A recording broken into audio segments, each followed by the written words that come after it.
সময়ের সঙ্গে সঙ্গে অনলাইন মাধ্যমে আর্থিক লেনদেনের প্রবণতা বৃদ্ধি পেয়েছে।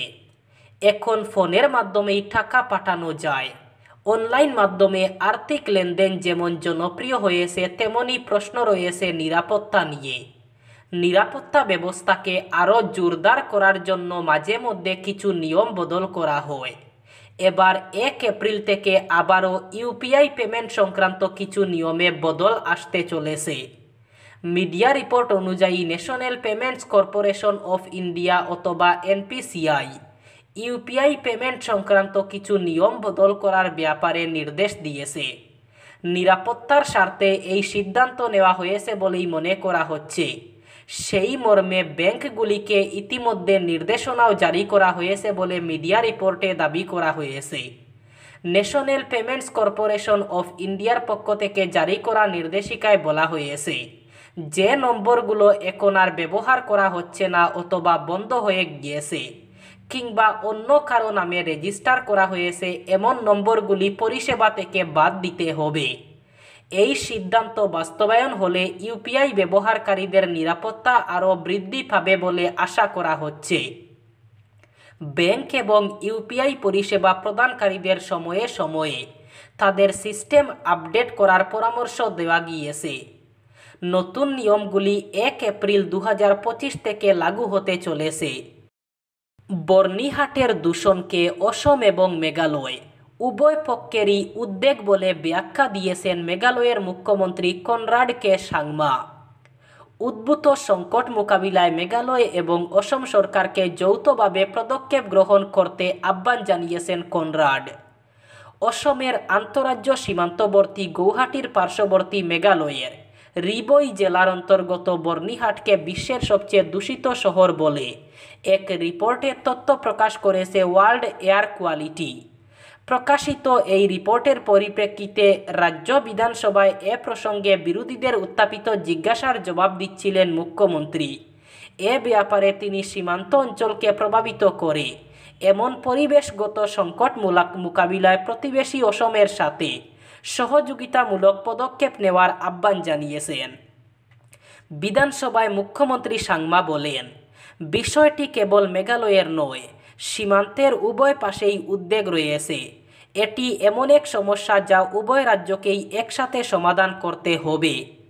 উল্লেখ্য, সম্প্রতি ওয়ার্ল্ড এয়ার কোয়ালিটি 2024-এর রিপোর্টে বলা হয়েছে, বর্ণিহাটের বায়ুতে প্রতি ঘনমিটারে 2.5 ঘনত্ব 128.2 মাইক্রোগ্রাম দূষিত পদার্থ প্রবাহিত হচ্ছে। আবার মাদক বিরোধী অভিযানে সাফল্য। গোপন খবরের ভিত্তিতে সোনাই পুলিশের এক অভিযানে 50 গ্রাম সন্দেহজনক হেরোইন সহ আটক করা হয় 2 যুবককে। পুলিশের কাছে মাদকদ্রব্য বিক্রি করতে গিয়ে হাতে নাতে ধৃত 2 পাচারকারী। শুক্রবার বিকেল 3:30 নাগাদ কাবুগঞ্জ বাজারের 12মনি রোডে পশু নিলামঘরের সামনে মাদকদ্রব্য বিক্রির জন্য একদল পাচারকারী সাধারণ পোশাক পরিধান করে পুলিশের সঙ্গে লেনদেন করতে গিয়ে টের পেয়ে যায়। তখন শুরু হয় ধস্তাধস্তি এবং পুলিশের উপর আক্রমণ। এতে এক পুলিশকর্মী আঘাতপ্রাপ্ত হয়েছেন। 2 পুলিশকর্মী সামনে থাকলে সোনাই থানার ওসি বিশ্বজিৎ নাথ সহ অন্যান্যরা ছিলেন গোপনে। মারধরকে প্রত্যক্ষ করে স্থানীয় মানুষ বের হলেও কেউ তাদের সাহায্য করতে আসেননি। পরে এক স্থানীয় যুবক তাদের সাহায্য করেন। এদিকে আহত অবস্থায় পুলিশকর্মী এক পাচারকারীকে আটক করতে সক্ষম হন এবং আরেকজন পাচারকারীকে আটক করেন আরেক অন্যজন। এই ঘটনার খবর চাউর হতেই এলাকায় তীব্র চাঞ্চল্যের সৃষ্টি হয়। শিলচর রংপুর মহিন্দ্রা শোরুমে ভয়ঙ্কর অগ্নিকাণ্ডের ঘটনা। শুক্রবার রাতে ভয়ঙ্কর অগ্নিকাণ্ডের ঘটনাটি ঘটেছে। অগ্নিকাণ্ডে কয়েক কোটি টাকার ক্ষতি হয়েছে বলে জানা যায়। আগুন দেখার সঙ্গে সঙ্গে স্থানীয়রা দমকল বাহিনীকে খবর দেন। দমকল বাহিনী এবং পুলিশ ঘটনাস্থলে উপস্থিত হয়ে কিছু সময় পর আগুন নিয়ন্ত্রণে আনতে সক্ষম হয় বলে জানা যায়।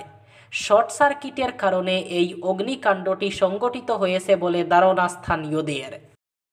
দিল্লি নির্বাচনের পরেই বিজেপির সর্বভারতীয় সভাপতির নাম ঘোষণা হবে বলে ঠিক ছিল। সেই ভোট পর্ব শেষ হয়েছে 1 মাস আগে। পরবর্তী ধাপে দোল উৎসবের আগে নাম চূড়ান্ত করার পরিকল্পনা নিয়েছিল দল।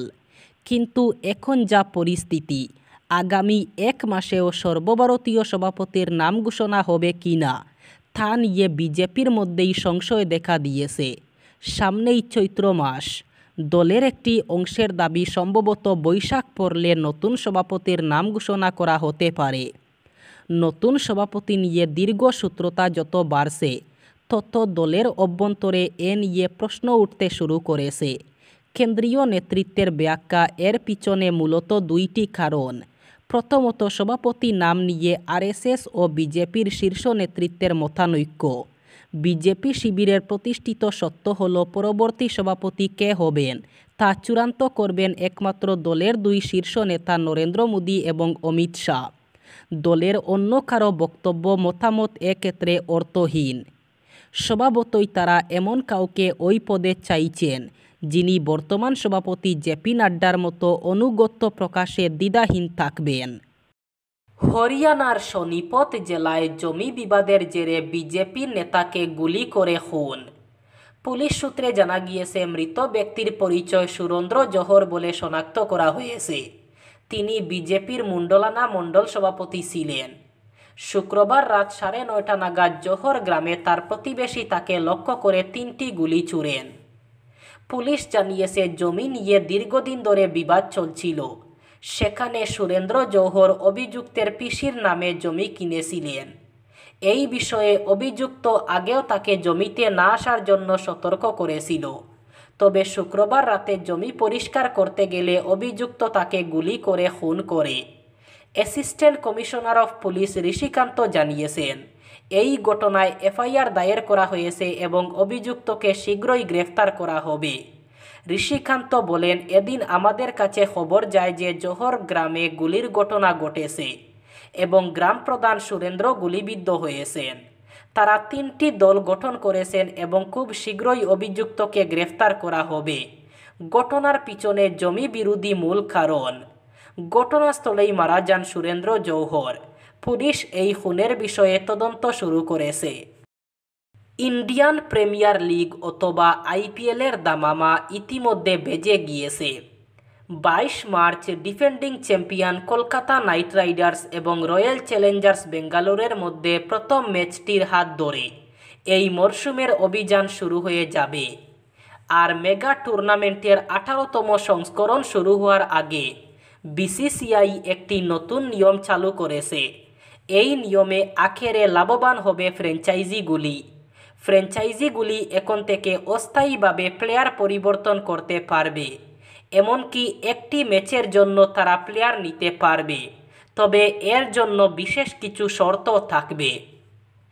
এর আগে ফ্র্যাঞ্চাইজিগুলিকে প্লেয়ার পরিবর্তন করতে হলে পরিবর্তিত প্লেয়ারকে বাকি মরশুম অথবা গোটা মরশুমের জন্য রেখে দিতে হতো।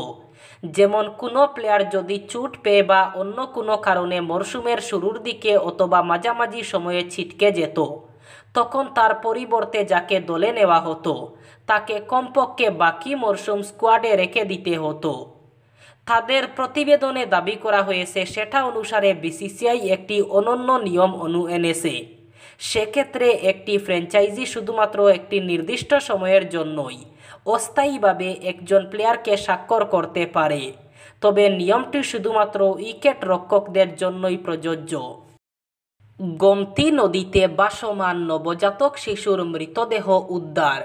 মেলাগড় পুর নিগমের 7 নম্বর ওয়ার্ডের চর এলাকায় শিশুর মৃতদেহ উদ্ধারের ঘটনায় তীব্র চাঞ্চল্য ছড়িয়েছে। মেলাগড় থানার পুলিশ খবর পেয়ে ছুটে এসে মৃতদেহ উদ্ধার করে হাসপাতালে নিয়ে যায়।